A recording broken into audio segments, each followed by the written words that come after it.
And now, as the dice roll, brought to you today by Space Coffee. No adverse side effects that we know of.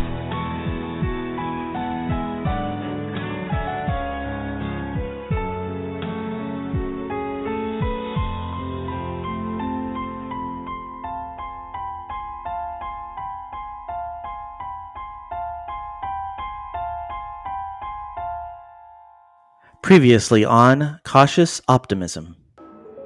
Just call me the boss. What's your business with Tribus? He's a member of my crew, so if you have business with him, you have business with me. Meet me in the alley behind the baby shoe factory.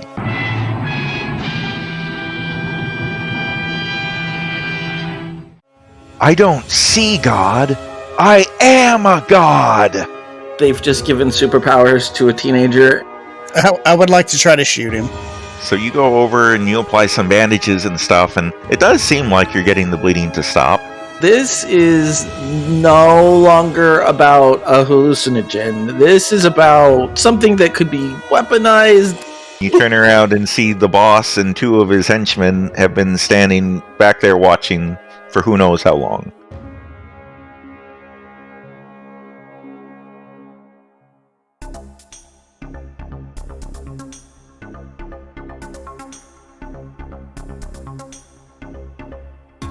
Hello, Cautious Optimism.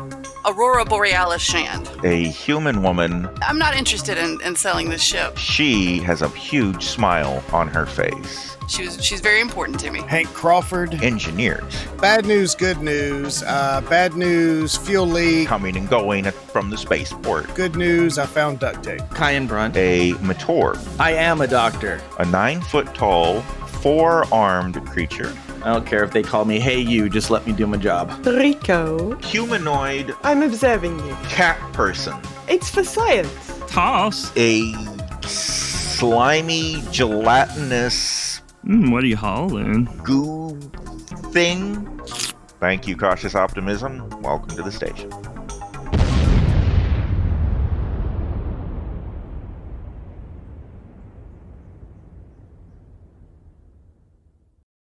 As the scene opens, there's a dark back alley, and the sun is setting, and it's a little difficult in the dim light to make out a spherical creature with 3 arms and 3 legs and 3 faces laying on the ground, bleeding rather profusely.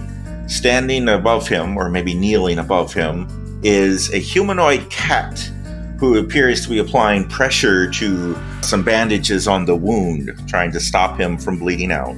There's also a large 4-armed creature who also appears to be providing first aid to the injured spherical creature. There's another spherical creature, the wounded one's brother, who's unconscious on the floor, having been thrown up against the factory wall. There is 2 humans standing at a distance, both of which are looking towards the wounded character and their teammates trying to heal him. There's also a sentient ball of slime, probably staring at the pretty lights in the sky. And as they're having some kind of conversation, the camera peers over one of their shoulders to show that in the background there is another figure, another spherical man wearing a skin-tight leotard, showing off every curve of his Humpty Dumpty-like figure. And he addresses the party, "No need for that, I'm already here." And that is the boss. And you guys react? All right. So I feel like everyone just kind of looks to Rory. Yep. Yes. I turn and I say to him, "Thank goodness you're here. Tribus Os just took the stuff," and I give him a look like, you know what I'm talking about. And then he went crazy. He could move things with his mind, and he took one of our pistols and he shot Kyan, and then he turned around and shot himself. And we're trying to save him. Help. Okay, let's make a roll to see how good a job you did with the little lie there at the end. The blatant lie. Yeah. Oh, I I have a 12 persuasion. I rolled an 11. Success by 1. Okay. That's my one. He looks around and surveys the scene and looks you up and down and says, so the stuff gave him the power to move things with his mind? I assume. I don't know. It all happened so fast. That must be some pretty good stuff. He walks over to the body and he looks down at Tribus and he says, so Tribus tested it on himself? Yes. He's an idiot. I don't doubt that he did. Okay, well, thank you for doing your part of the job. I will take it from here. You can go ahead and take the gun you said he stole from you and just tell your boss that I would be very interested in purchasing some more stuff, and I'll be contacting him shortly to do exactly that. And you can go. Absolutely. Good luck there. And I like grabbing at everyone to be like, let's get out of here quickly. I feel like Kyan would have a really hard time leaving a dying patient on the floor. So can I at least make an additional medic check to see if I can stabilize him? Yeah, why don't you and Rico both? Because Rico was helping with the medicine. So go ahead, Rico, make another science roll to use your biology to assist. 8. And my science is 13. So that is a success by 5. That's super good. And I have a success by 8. Ooh. Wow, okay, that's good too. So you guys expertly wrap the bandage, expertly and quickly, I might add, so that you don't have to be constantly applying pressure. The bleeding is stopping, and you're pretty confident that he's stable now and will survive. Okay. You'd still recommend getting him to a doctor, to a hospital, but yeah. And then you guys get up and walk away? Yep. And I'm going to grab my pistol. And I will grab my laser. All right, and he's just going to overlook the fact that you said Tribus took one of your guns, and two of you are taking guns away from him. And he's looking around, and he sees the box that contained the samples of the stuff, and you see him pick it up and open it, and there's 3 syringes in there of unused doses, and all 3 of his faces smile when he sees that. This is not good. No. This is not good on many levels. No, I don't think it is. So what are you guys leaving? Are you staying? What are you doing? I mean, I think we should go somewhere else. I don't think there's much we can do unless we want to, I don't know. No, I agree. Yeah. It's time to go. You guys are exiting the back alley. Yeah. Mm-hmm. It's getting to be evening time. The sun has just set. Where are you going to go? So there's the side quest with the scientist. What else did we need to do on planet? I think that's it. Did we need to buy a replacement power or something? Yes. Oh, you're correct. We need bridge components and a power conduit. Did we have a guild contact on this planet? I don't remember. I don't remember if we had a name for one. Yeah, your guild representative, Anya Breck, was going to look for jobs or contacts for you and be in touch, but you haven't heard from her recently. Well, I can try to contact her on the way back to the ship, see if she's found anything. Sure. I mean, I guess we're going to stay on this ship. We're not going to take local lodgings for the night. Is it close to nighttime, or do we have time to... I mean, the sun just set. It's probably like 6 p.m. Traditionally, at 6 p.m. when you're on holiday, you go and find a pub, right? Yeah, but You've already found one. That's right, we did. Well, so is there a local part shop? Because we could just do the hand signal. Oh, yeah. And see who picks up. We want to go to the Lorndans Best Buy. Are you using the hypertubes again? If we have to, if that's the only way. I mean, there don't seem to be any taxi cabs or anything running around, so your choices at this point are to walk or take a hypertube. I mean, where would the parts shop be? Well, you'd have to go to a different part of town, because where you are right now is the kind of crummy, rundown sector. There's not going to be that kind of store around here. So you're looking at probably a 2-hour walk on foot. Dibs on Rico for 2, partner. Yeah, I think that worked quite nicely. I think she'd be up for that again. Haas goes last. Yep. Yeah, we're not making that mistake again. All right, so last time Hank only got through because another Lorndan came up behind him and kind of pushed him the rest of the way. Yeah, Hank's head still hurts from that collision. Yeah, I don't mind bringing up the rear and creating the push. All right, well, you guys, having experienced the vacuum tubes once before, you've worked out a pretty good system. And again, as you zip through those tubes, a lot of Lorndans look at you real funny. But you get to your destination just hunky-dory, and you all pop out right in front of a great big shiny Best Parts. So I go in and look for the cashier.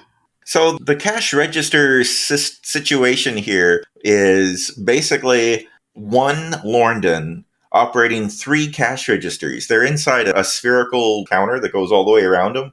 And each face and hand combo is working a different cash register. And so one cashier is taking 3 lines of customers at once. And there's a few of these stations scattered around the entrance/exit of the store. And as you're looking at those, an employee literally rolls up to you. He's rolled up in a little ball, rolling towards you. And then at the last second, boop, all of his feet and arms and everything pop out. And he says, "Welcome to Best Parts. How can I help you?" I look at Hank. Tell him what we need. We need some power conduit, and we're also going to need one of those replacement control panels for the bridge. All right, I can help you with that. He takes out a little computer device and he pushes some buttons and says, "What model of ship do you have?" I don't remember. It's got chloro drives. It's shaped like banana bread. We've been through that. My computer system doesn't let me search for ships by banana bread description. By what baked good they resemble. What kind of place is this? Obviously, an inferior species. Officially, the ship is a ZURP 7 cargo class. Yes, it's a ZURP 7 cargo class. Ah, very good. That's an old model, but we should have some parts that can work for you. Yeah, so we can replace the power coupling for 10,000 lopsies and another 2,500 for the bridge component. I elbow Hank. Do the thing. I don't remember the thing, Captain. It's the nose thing. It's the finger on the nose thing. Oh, yeah. Okay, so I'll hold my finger up to my nose and do the little thing. Ah, and the employee looks at you knowingly and then puts his finger by his nose. So now what's the price going to be? He says, "What's the password?" Captain, what's this week's password? Crap. It's jellyfish. It's jellyfish. Jellyfish. He kind of nods, but his species doesn't have a neck. So it's more like he does deep knee crunches and his whole body kind of goes up and down. And he says, "Oh, well, for an esteemed customer such as yourselves, we can give you a 50% discount. And let's round that down. 6,000 lopsies for both parts." Done. All right. If you all want to wait right here, I'll go get your components for you. We have beverages if you'd care for some space coffee or water or anything. I'll go get your parts. I should have thought of drink names in advance. Baby shoe coffee.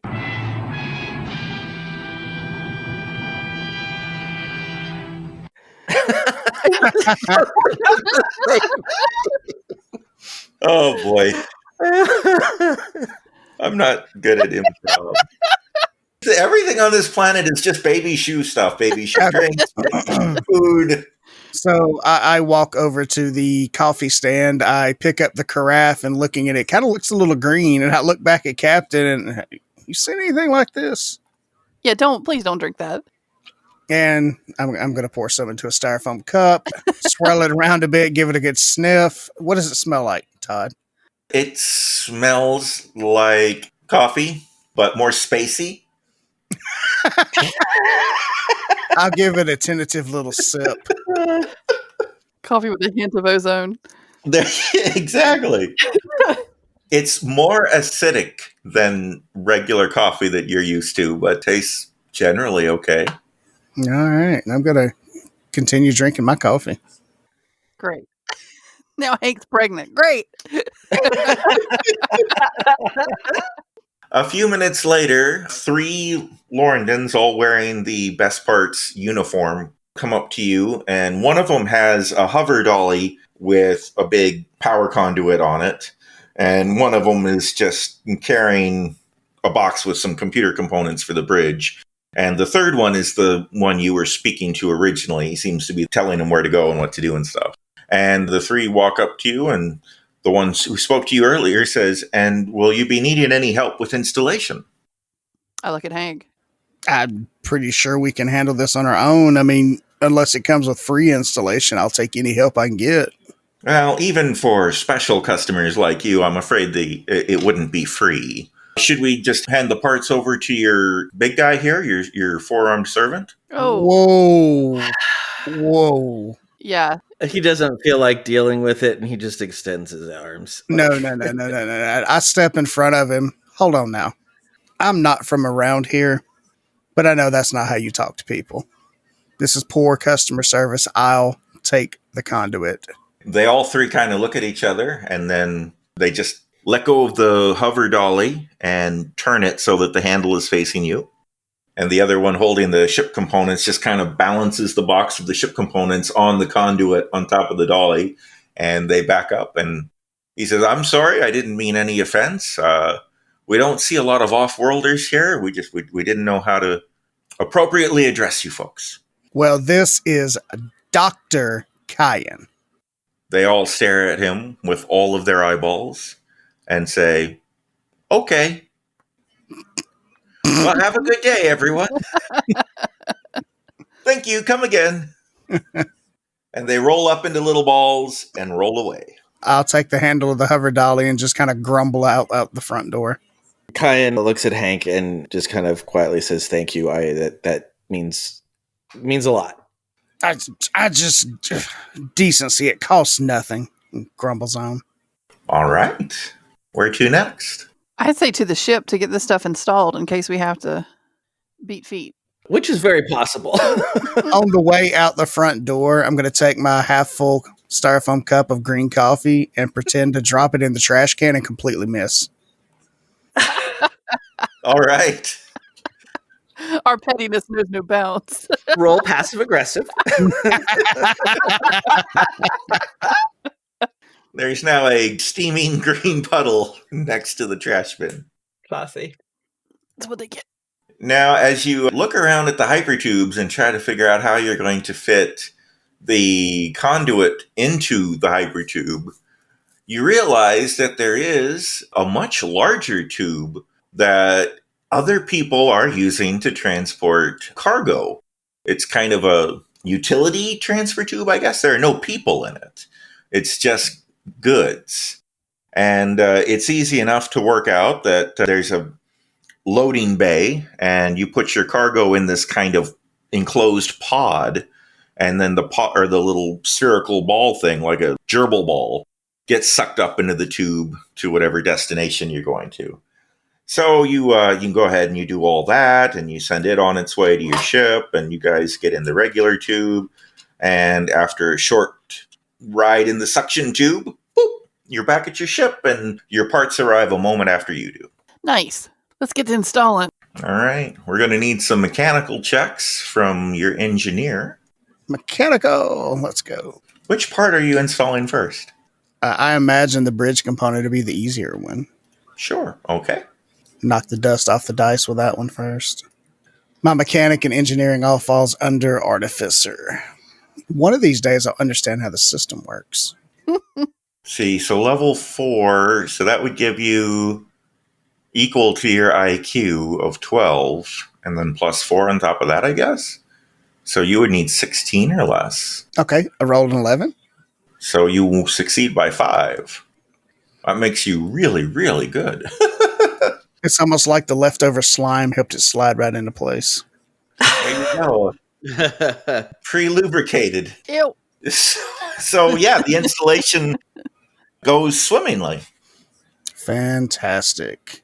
I want to look over at Hollis and tell him, hey, try to keep it together next time, bud. These things aren't cheap. Oh, sure thing.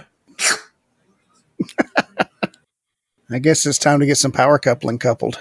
And see another roll. That's another 11. You expertly install the power coupling, and all the electricity is flowing just like it should. You're starting to feel really good about yourself and this ship. And as you turn to walk away, the automatic door doesn't open at first, and you have to step back and step towards it 3 times before it finally registers and opens. And you become less confident in the ship.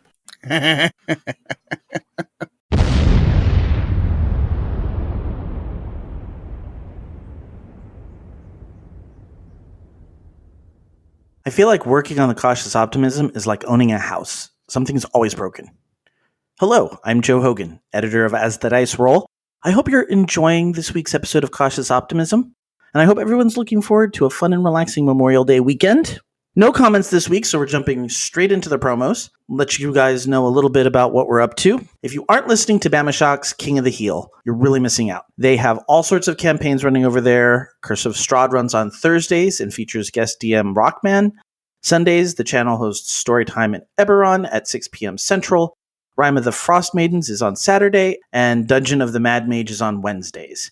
Go find all of this and more on twitch.tv/BamaShocks. On episode 472 of Girls Gone WoW last week, Kaz, Cherry, and Shorel, who shouted out to us on Twitter last week, joined Raven and EJ in a raid leading roundtable where they discussed what it's like to lead casual teams in modern World of Warcraft. And this week, on episode 473, Marie joins to talk about the differences between playing on North American servers versus EU servers. And finally, you can of course catch Kelly on her podcast, Mating Habits of the Modern Geek, Todd in his show, Nerdberg Review, and me on my show, Geektitude. And of course, most of these podcasts are part of the Geek to Geek Media Network. And speaking of the Geek to Geek Media Network, we are in the middle of our first ever Spring Fever Party. Everyone on the network is getting involved with Q&As, giveaways, and live streams. The last day is Monday, so join the party. And since this is an actual play podcast, and you're listening to it, you probably have at least a passing interest in tabletop games. So, go sign up for the Geek to Geek Patreon over at geektogeekmedia.com/Patreon. And for as little as $5 a month, you can get a copy of this month's Geek to Geek magazine, which is all about tabletop gaming. If you have some time over this holiday weekend, we'd love to hear from you. You can chat with us on our dedicated As the Dice Roll channel on the Geek to Geek Slack. We finished our second month of weekly Cautious Optimism episodes. Should we keep going with this? Let us know. Of course, you can always email us at podcast@asthedicerollcast.com. Or if you want to leave us a voice message, you can do so by clicking on the link on our website, asthedicerollcast.com. You can also check out our Twitter at asthedicerollrp or our Instagram at asthediceroll. That's it for me this week. Let's get back to the Cautious Optimism and see what other moral dilemmas our crew can get themselves into, right after a quick commercial break. When toxic culture has you down, when you're just looking to laugh and have fun, kick back and enjoy watching a video game, or just make some new friends, it's time to visit the Geek to Geek Media Network, a community of podcasters, streamers, and bloggers. Well, more of a family than a community. All dedicated to geeking out about the things we love. Things like video games, Star Wars, comics, movies, K-pop, Disney Plus, Keanu Reeves, new, or whatever our community decides is the next best thing. That's right. We have a great online community on Slack and Discord where we chat about our weekly geekery with listeners and viewers. And each other. Yep, and each other in real time, and we can't wait for you to join us. So come check us out at geektogeekmedia.com. And escape toxic fandom for something much more... Keanu? Yes, Keanu. So I suggest we just have dinner on the ship with rations. I don't know if we want to go back into the town through the tubes to get a hotel room and go through all that. I got a feeling somebody's going to be contacting us soon. I mean, you think we could order a pizza? I mean, is that a thing here, I wonder? We could look into it. Okay. I'm really nervous about the fact that the boss is not only in possession of 3 doses of basically super drug, but that we kind of, whether he believes that it was the kid or not, we're involved in the wounding of one of his people, so I'd like to maintain a position where we can hightail it out of here if we need to. Do we need to contact Slorg and let him know what happened? I don't think that's a bad idea. We could also contact the bug guy. That's true. The Zat guy. Yeah. There's the guy who wants the Zat, yeah. I think I have his space phone number. Yeah, because he could come here and he might be able to bring a pizza on the way if that's a thing. I think we're supposed to go to him. We're supposed to take the Zat to his laboratory, I think. Yeah, but he wants it, so he can come. We're in the position of power here. Yeah, but I think Rico would probably be quite keen to see his lab. Well, that's true. Like to, go nosing around in another scientist's laboratory. That would be pretty cool. I imagine Kayan is also is also pretty interested in having a nose around some proper equipment. Yeah, it would be interesting. Although I think I have a disadvantage or quirk that, careful. I actually have a quirk called careful, which means he doesn't put himself out there that often. Fair enough. It's a lot more boring than the disadvantage that Hank has.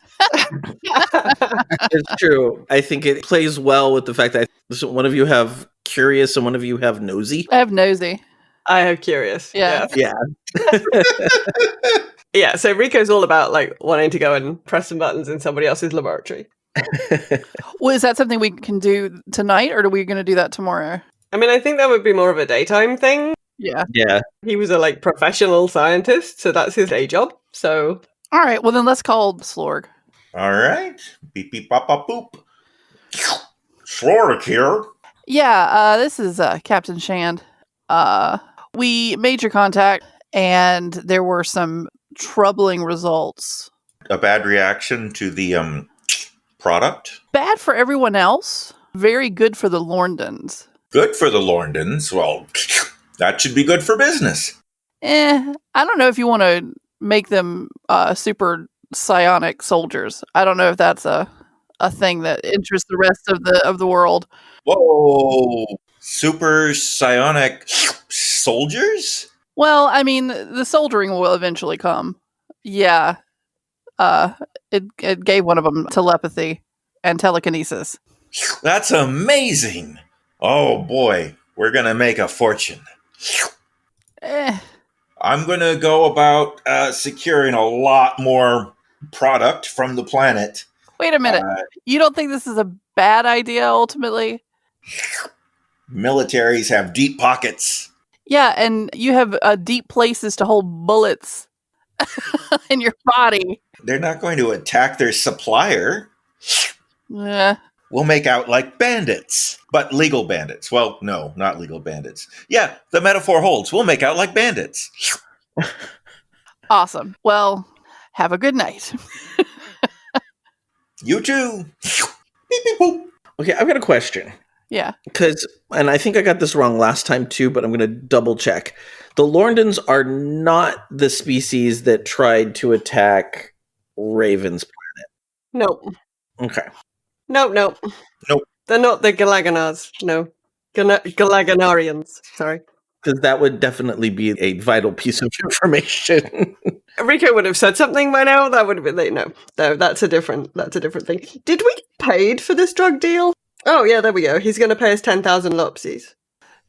So here are some new questions for us as a crew. Where's everyone at? I mean, I'm at this point now formulating plans to contaminate the Tears of the Gods.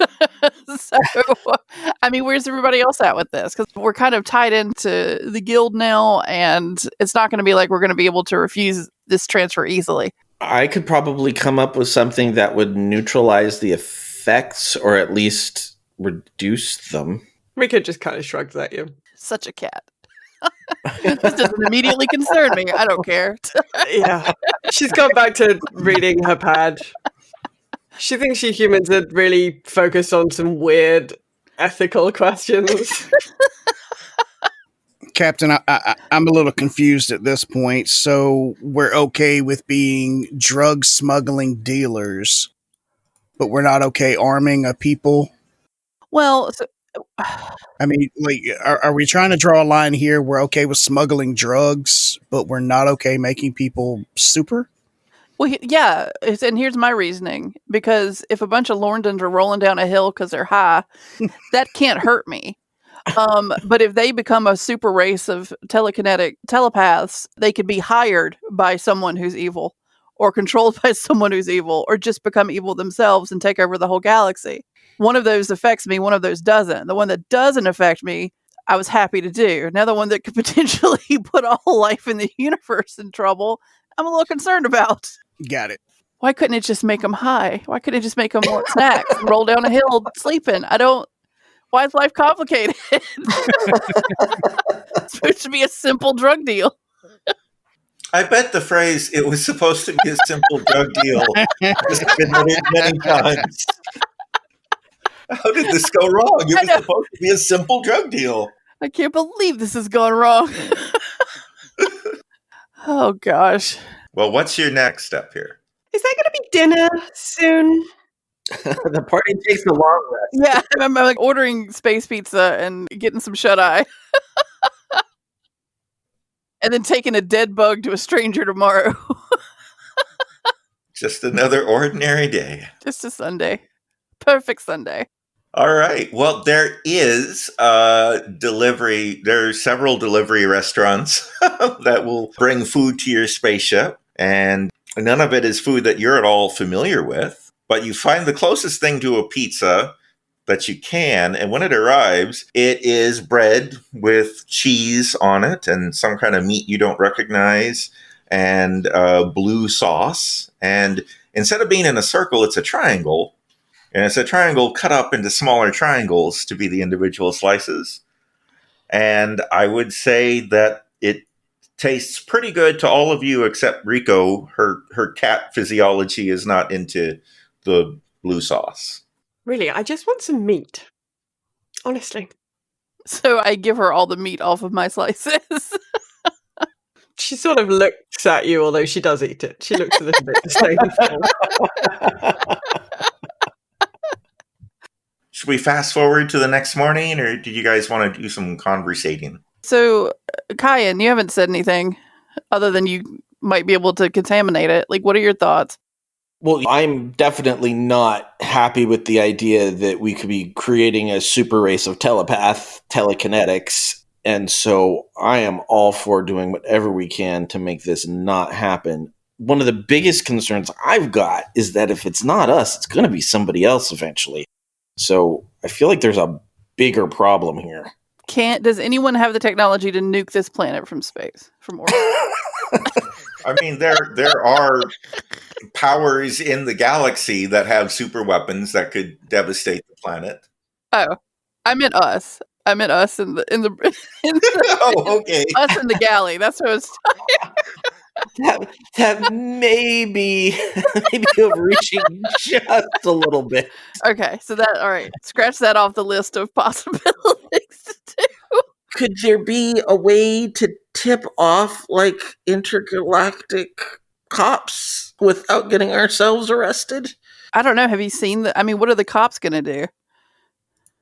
Well, I mean, if they find out that this is like a major concern, they can maybe put some more like restrictions on how we're making money right now? Or just like checkpoints or something. Rico just like raises an eyebrow at you and is like, I thought we were drug dealers. We want to get the police to make it more difficult to be drug dealers? That seems bizarre. Again, like a casual high is not as big of a deal as a super race. Like, this is concerning. I don't think the guild would be very happy if we made drug dealing or indeed any other illegal activities more complex for them. The whole point is to do it without anybody knowing that we did it. Yeah. There's an ancient Earth movie called Reefer Madness that warned us that this is what was going to happen. It's true. They warned us. We didn't listen. Here we are, hundreds of years later. I do not believe I have seen this movie. Well, it told us this would happen. You think it's just fall, fun, and games, and then it destroys your life. Is this how prophecy works on your planet? No, just bad cinema and eventually musicals. Yes. What Musicals? What is a musical? Like, should I explain Cats to her, or will you?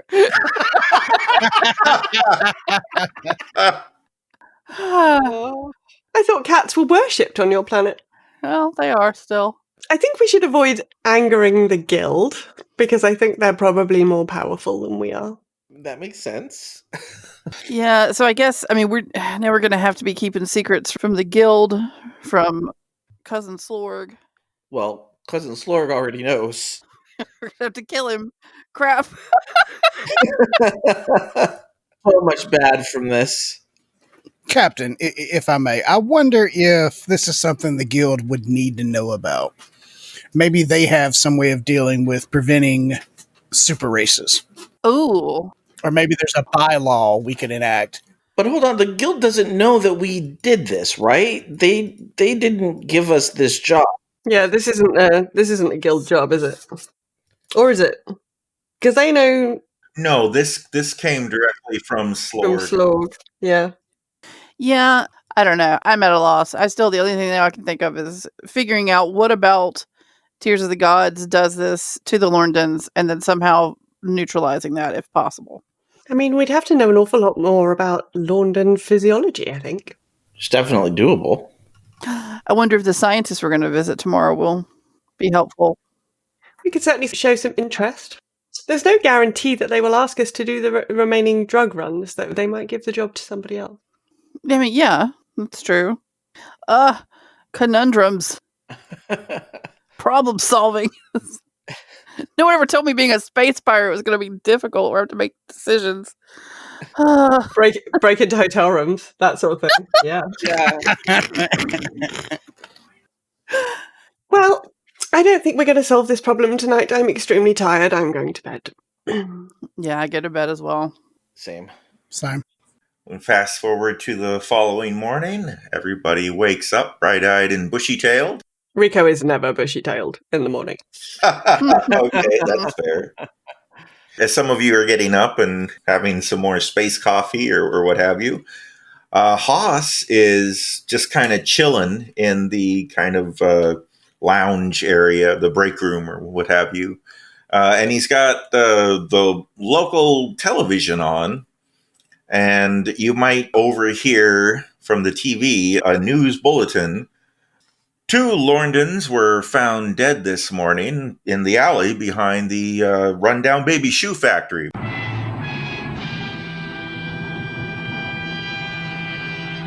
Which is, of course, a famous factory that everybody knows exactly what we're talking about. One of the Lorndans had been shot twice, once by a slug thrower and once by a beam weapon, and his brother had also been shot by a beam weapon. In other news, last night the third bank of Tripletopia was burgled. Police have no leads. There is no fingerprint or DNA evidence at all. All the security cameras were mysteriously rotated out of the way, so they couldn't see anything. But there's no evidence or indication that they were touched or maneuvered in any way. The doors and vault were opened and cracked into without being touched by any DNA evidence, fingerprint evidence. The police say it wasn't even gloved hands. It was as if everything was moving by magic. The criminals made off with 200,000 lopsies. And again, the police are completely baffled at this time. We now return you to your cartoon show. So much for caring about your nephews. But we know they have at least 200,000 lopsies.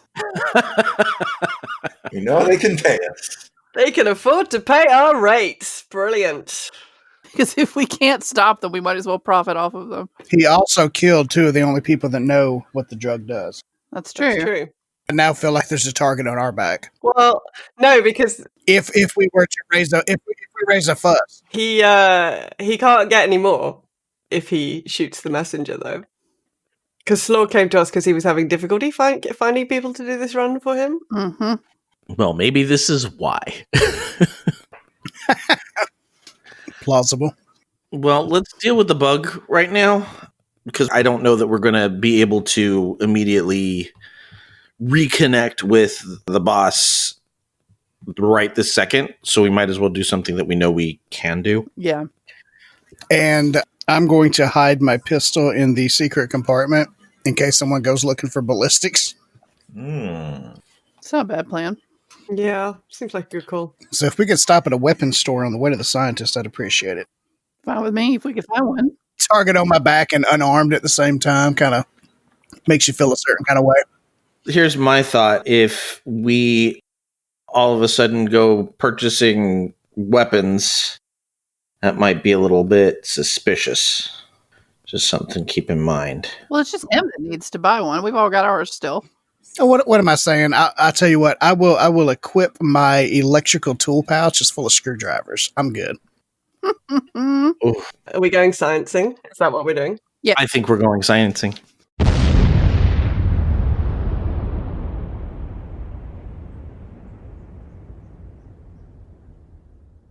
Next time on Cautious Optimism. You have to be a member of the scientific conclave to have access to this. Don't worry, we're not sharing your DNA. That's one of my two major scientific interests. Do you have a moment for me to show you the foundation of my psionic theories? As a scientist, it's not my place to judge the morality of how the technology is used.